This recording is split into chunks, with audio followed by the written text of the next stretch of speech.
சாப்பிட தெரியாத குழந்தைகள்லாம் மஞ்சள் கலர்ல ஒரு வேணும் வருது, அதுக்கு மாசம் 35,000 கட்டி அங்கே போய் அந்த பிள்ளை அப்படியே படிச்சு புலந்துருவேன். போய் வெளியே இருக்கு, அது குண்டிகளி வருது ஒரு ஆயாம்மா, அதுக்கு 8,000 சம்பளம். குட்டே பிஸ்கட் வாங்கிட்டு போறதுக்கு ஒரு ஆள், அவனுக்கு ஒரு நாளைக்கு 100 ரூபா. இது படிப்பாக்க. இதுல அவங்க அப்பையும் காலையில பரம்பக்குடி பைபாஸ் நடக்கும்போது வாக்கிங் பேசிக்கிடுவாங்க.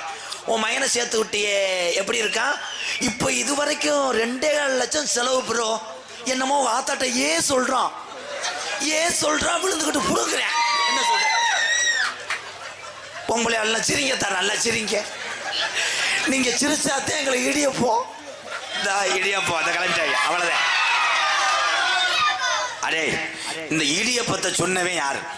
இடியாப்பம் அடே விளக்கமா அடிச்சு பிச்சு புரிய மயிர்மேனே. இருங்கடா, இடியாப்பம்னு ஒருத்தன் சொன்னேன், அந்த வீடியோவை வைரல் பண்ணி விட்டியே, ஏன் தலையில விழுந்துருச்சு? இடியாப்பம்